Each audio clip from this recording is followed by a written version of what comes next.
আসসালামু আলাইকুম, নমস্কার সকলকে। আশা করি ভালো আছেন সকলে। তো আজকে আমার কোচিং সেন্টারে সকাল সকাল ক্লাস ছিল, তো আমি তার উদ্দেশ্যেই রওনা দিয়েছি। কারণ সকাল 7:30 থেকে ক্লাস শুরু হয়।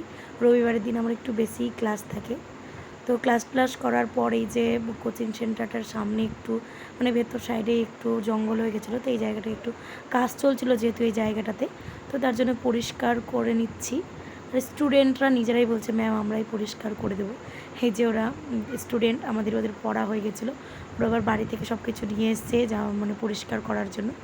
ভালো, মানে ওদেরকে পড়াশোনা বাদে যা কিছু কাজ দেওয়া হবে ওরা খুব ভালো করেই করবে এবং আনন্দে করবে।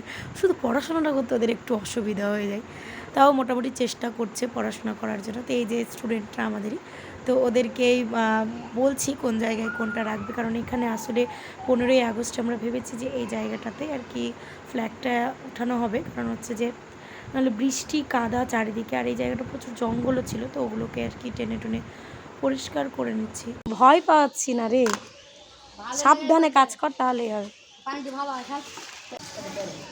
কি পেয়েছিস? হ্যাঁ এইটা ঠিক হবে, এটা ঠিক হবে।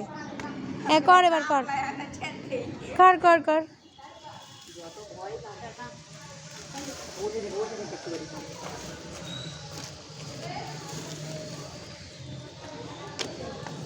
বলছে ওরা খাবে না, ওদের খাবারটা আমাকে দিয়ে দিতে বলেছে। বলছে ম্যাম আপনি খেয়ে নেবেন আমাদের ইচ্ছা।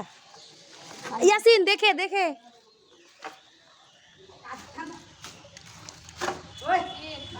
কাঁচ আছে, হাত কেটে যাবে, হাত কেটে যাবে। একটা করে উঠা, একটা করে উঠা। এখানে ওদেরকে মানে কিছু খাবার আনতে পাঠিয়েছিলাম, ওরা শেষ বেশে মুড়ি নিয়ে এসছে। মুড়ি আর কাঁচা লঙ্কা, এই জায়গা আমাকে 3টা কাঁচা লঙ্কা দিয়ে দিয়েছি। খাবার আনতে বলছি, কাঁচা লঙ্কা নিয়ে বাড়ি। তো কোচিং থেকে ফিরে এসে আমি বাড়িতেও কিছুটা বাচ্চাকে পড়াই, তো ওরা পড়তে চলে এসছে। তো এখানে ওরা পড়ছে। আর এই যে আমার বাড়ি প্রচণ্ড বৃষ্টি, আর যেহেতু সাইডে মাটি আছে কাদা হয়ে গেছে। আর এই যে আমাদের পেয়ারার গাছ, এত পেয়ারা পড়েছে কি বলবো। তো আজকের মতো এখানেই শেষ। সুস্থ থাকবেন, ভালো থাকবেন সব।